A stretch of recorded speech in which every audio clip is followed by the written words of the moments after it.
The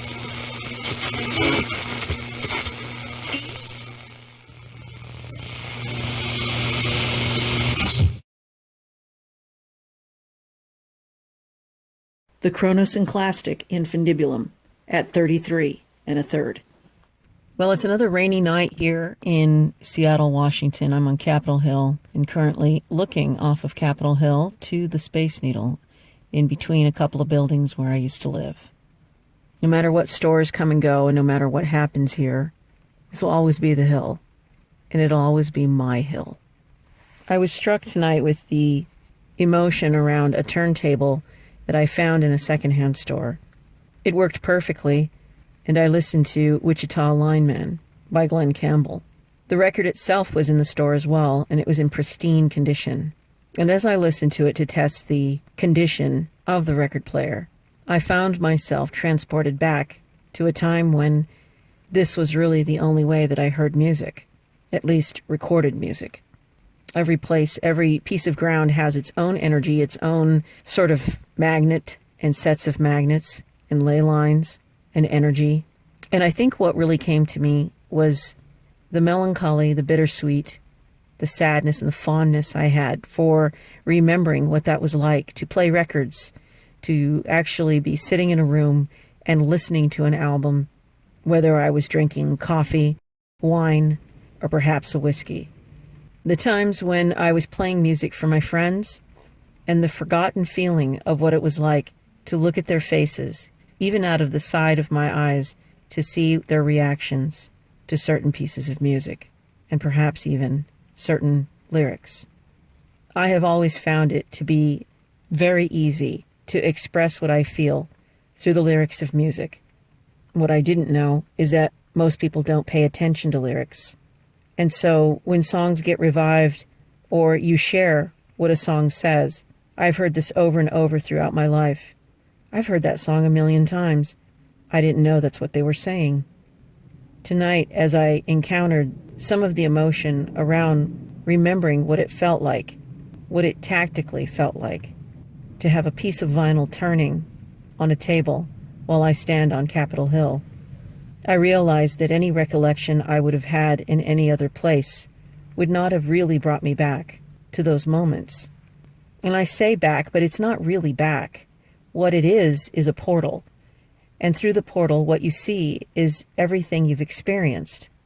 Sometimes there's a focus on one moment or one event or one thing that really had an impact on what it is that shaped you, molded you, making deep divots in your soul so that you could fill those divots with what has been distilled out of the years that you've lived. The CHRONO INFUNDIBULum is found in a book called The Sirens of Titan by Kurt Vonnegut, and it's possibly my favorite book by Kurt Vonnegut. It is a profound study on the behavior of humanity and the ways in which people react to the future that they think will occur, even while being in the present. It also is a way to see today through the lens of what was predicted and what was felt as the energies were giving signals and thoughts where we could possibly head to. The CHRONO INFUNDIBULum is a sort of tube that goes through the entire universe. And through this tube, you can be actually everywhere at the same time, interdimensionally, and, as Kurt Vonnegut says, unstuck in time. Therefore, there's a certain reaction to that, which is only being able to physically manifest for certain periods of time on certain planets, in certain dimensions, and with a time restraint itself allotted to that. For instance, Niles Rumford, a character in the book, is the person that is in the CHRONO INFUNDIBULum and is only able to manifest on Earth every 59 days for 1 hour. And he actually has a dog with him too, his dog. And so this creates quite a stir amongst humanity. Questions like, well, how does this happen? How did he actually achieve being in the CHRONO INFUNDIBULum? Other questions like, well, how did he get stuck in it? What a terrible thing. And of course, people who want to be unstuck in time as well. What's interesting about it is that in this tube, you are able to see so many dimensions and everything all at once, basically. You can actually see how you are part of everything and everything is one, and everything within that hallway, so to speak, is correct. Everything is accurate, correct. Everything and everyone is right. This is a stripping down of what we think our opinions are about what is. It's a stripping away of that which perhaps represented things for us or do represent things for us. And what is left is actually what is so. This is very different than perseverating on what might be, could be, was it that, what happened, what if, what did they mean, what if I'm not liked, what will someone think of what I think, what I say, how I look, how I carry myself. These are all an inversion of what actually is so. And I can comfortably say that because we certainly do not know for a fact that any of this will come to be. That being said, when we think about the law of attraction, that like versus like, that like attracts like, and the old adage of that which you put your mind to increases. While this most certainly is part of the periodic table of spiritual, scientific, and physical law, I think that there is something beyond that, which I've been thinking a lot about in the last couple of weeks. And what I call it is the law of availability. In this law of availability, what you have are the moments of truly coming to that which you have attracted and what it is that you're available to do with it once you have it. And I say have it sort of in quotes because really we don't have anything. We don't even have our bodies because eventually the vehicle that we call our bodies are going to go away and we will be disembodied and we will be somewhere else, doing something else and possibly preparing to do something else, of which we have no idea what that is. Just as in the CHRONO infundibulum, if I were to juxtapose anything on the planet to further illustrate what that might be like, at least on a higher frequency level and perhaps a little bit more rudimentary in its structure, I would point to Newgrange in Ireland. It's a structure, it's a crypt that is many thousands of years old. And every year at the winter solstice, as the sun comes up, it comes through the opening at the top of the structure. And what it does is it illuminates all of what is inside of the structure every year faithfully. Tonight, I feel as though I had my own Newgrange experience, or at least one of them in my life, wherein just putting the needle on the record in a place where I understand and am completely familiar with the energetics on this piece of earth, on this structure that I used to spend so much time on, and actually far more time walking around these streets than I ever did driving, because I didn't have a car most of the time that I lived here for 15 years. It seemed to me tonight that as I was doing something so ordinary that I've done thousands of times, simply taking a record out of a sleeve, putting it on the table, putting the needle on, and listening to it, that just as I experienced tonight a portal that had many windows to it, what I also realized was that when I first did these actions, when I first played records for myself and others, that in itself was a portal. And really what was being illuminated were not anxieties or thoughts about what could be, what couldn't be, and or the giving up before even attempting to do something about what I saw. Quite to the contrary, every time the needle got put on the record, what occurred was that you could see what was, what is, and what will be, simply because it never was not. There was never a time wherein any of these places, things, people, history, intersections, crossroads, were devoid of anticipation, love, and life itself. LPs are an emulsion process, just as film is. And when you think about the fact that CDs are a digital process, and that to even take it further into files and MP3s and MP4s, and different ways to capture the frequency of that which is to be expressed, we know that no matter the format, human expression will always be the same.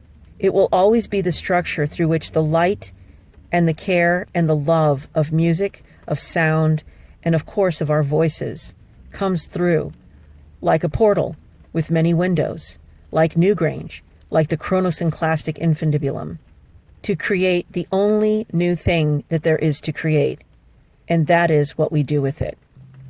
I suppose that when I placed the needle on the record to listen to Glenn Campbell tonight, perhaps I wasn't really emotional about a time period, but deeply in tune to that which really is and how available it is to me at all times.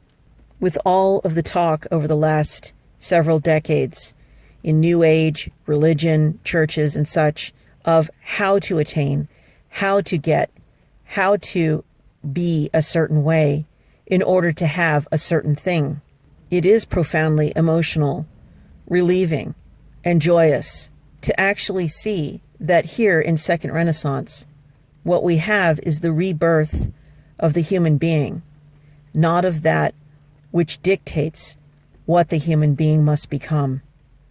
I've said this before, and I truly think this is something that is a salve for my soul, but also the truth, no matter how stark. And that is, Second Renaissance does not start with the art. It starts with the artist. Listening to records, looking at film, looking at paintings, reading books, simply having a conversation with someone is the basis for Second Renaissance.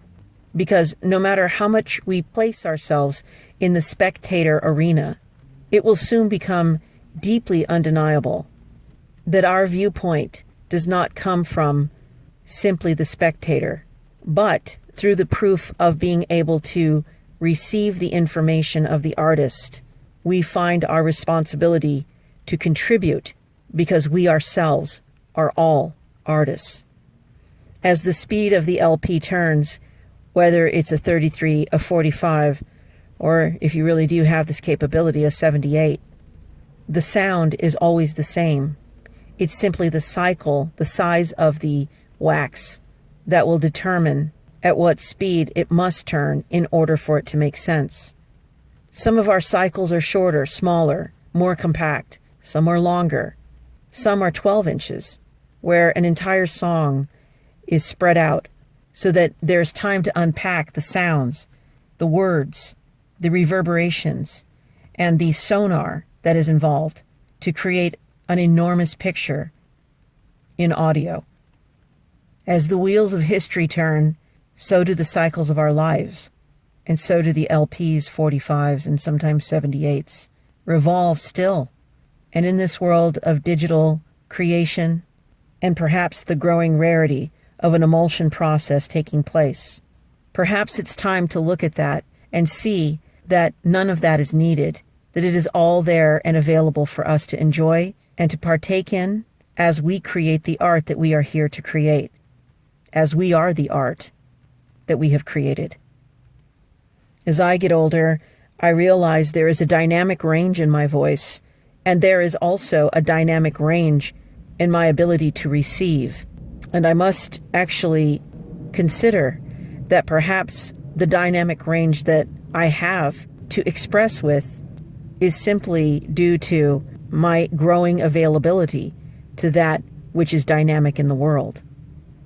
Thus, I think that as the CHRONO infundibulum and the memories that we have within that CHRONO infundibulum in our brain, in our mind, stretches from one end of our existence to another, we see the points of light, just as in Newgrange at the winter solstice. And throughout the year, we do not doubt that these chambers are inside of this structure, simply because they are not illuminated in that moment the way that they are every year for several minutes. Once you have the light shone upon you in a way that illuminates everything that you are, you can never go back to not knowing that. You can never go back to not having the memory of what it is like to be lit up from the inside, projecting out into the world an art such as the world has never seen. This is Second Renaissance. We are not approaching it. We're not thinking about it. It's not a dream. We really are in it. And not only are these the moments for us to behold ourselves, to behold all that we have become, and invert that which we know does not match the reality and what is so, and really what is. Realizing that there's nothing missing. It's all in there, and it's all out there. We are here not to become something else, but to realize what we have always been.